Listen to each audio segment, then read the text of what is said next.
I'll begin by telling you a story about Jim Marshall. It was in the 1950s. Ohio State defensive end Jim Marshall was one of the most dominant players in football. Jim Marshall accomplished a lot in the game, but he's remembered for one play in particular. He was playing professional football for the Minnesota Vikings at this point, and as he and several of his teammates were tackling a receiver, the ball came loose.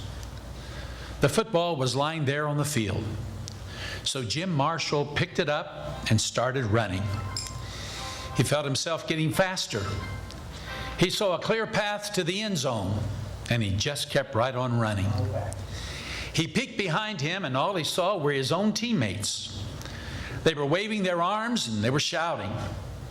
He knew this was his moment, the greatest play of his career. He burst untouched into the end zone. He was so excited that he threw the ball into the stands in celebration. But as he rose to his feet, he started to wonder why the fans were cheering so loudly. This was an away game, after all. He wondered why his teammates hadn't run over to congratulate him. Jim Marshall started questioning himself. Was this some kind of dream? He had just picked up the ball and run 66 yards into the end zone, hadn't he? Well, he had, of course. But then he realized one critical fact. He had run 66 yards into the wrong end zone. He had just scored, but for the other team. When he made it off the field, his coaches didn't yell or scream at him, but one of them said something that Jim Marshall would never forget. He said, "Son, it doesn't matter how fast you can run if you're going in the wrong direction." And that, quite frankly, is what this election is really all about. This isn't about nuances and splitting hairs. We flat out disagree. In physics, the third law of motion is that for every action, there is an equal and opposite reaction. And this is a third law of motion election. Because for every issue that matters, Congressman John Kasich and I have opposite reactions. For 4 years, we've invested in our people. For 4 years, we fought to create jobs that can't be outsourced. And for 4 years, we have moved Ohio forward, building a solid foundation that will support our great middle class. And now,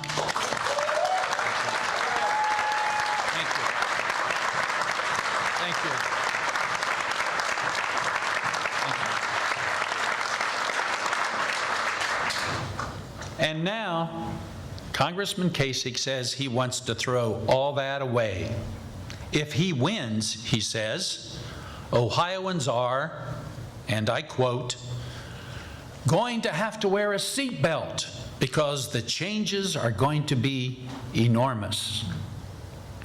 But just like Jim Marshall, it doesn't matter how fast he can move because he wants to take us in the wrong direction.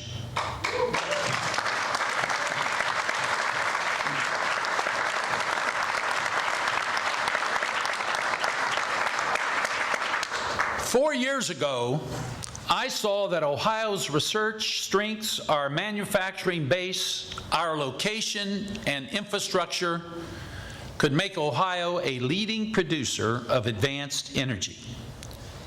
But we needed policies that were strong as our potential.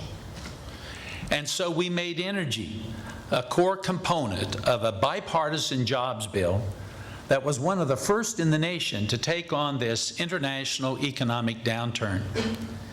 We made investments in companies working in wind, in solar, even a company that can turn heaping piles of manure into energy.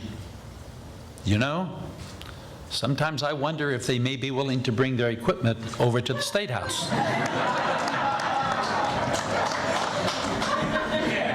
A little levity. The energy reform bill that I proposed gave Ohio one of the nation's most aggressive renewable energy policies and has pushed our utilities to innovate. And while other states that failed to act saw electricity rates jump 70%, Ohio's electricity rates are 10% below the national average.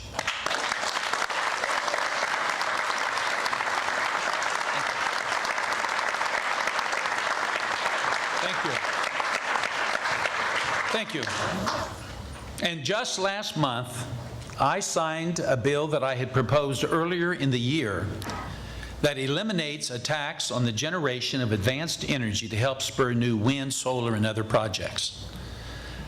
Now, the point of energy policy isn't to create policies, but it's to create energy and jobs, and we have.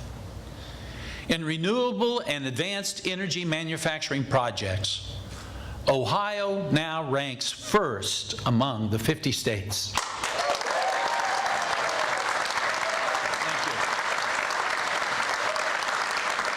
Thank you.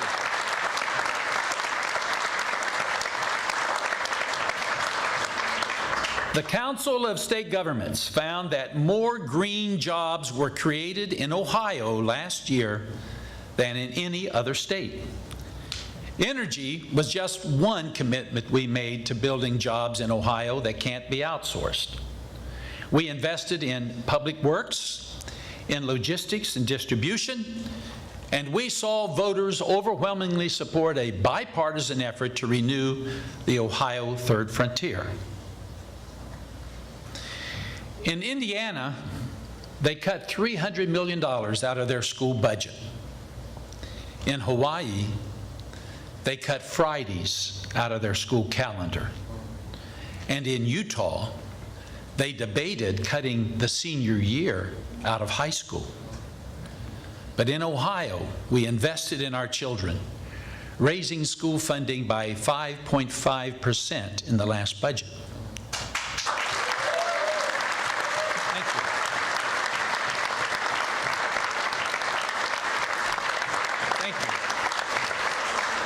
And one of the leading nonpartisan education research groups has declared that school reform, our school reform, is the best in the nation. And I'll tell you something that I'm very proud of.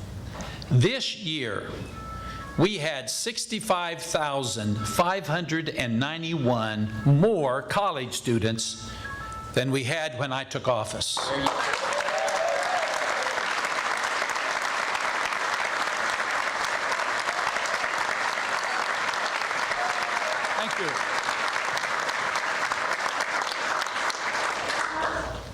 Our senior citizens deserve our respect and our help so that they can live their lives in the homes that they chose. And that's why I fought for an expansion of the homestead property tax exemption that is saving our seniors an average of $400 every year on their property taxes.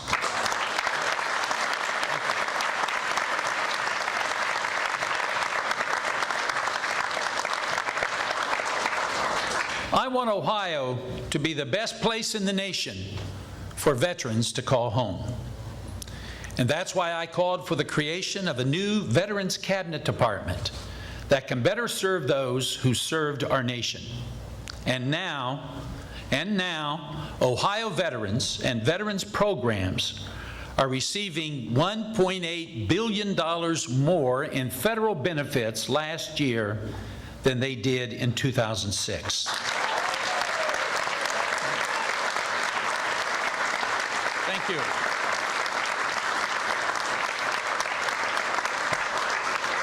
And that's why I created the unprecedented veterans benefit like Ohio GI Promise, which allows veterans from any state in the nation to go to college in Ohio tuition-free.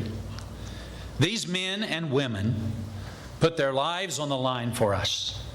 Surely we can put opportunities on the table for them, because there can be no doubt heroes are welcome in Ohio.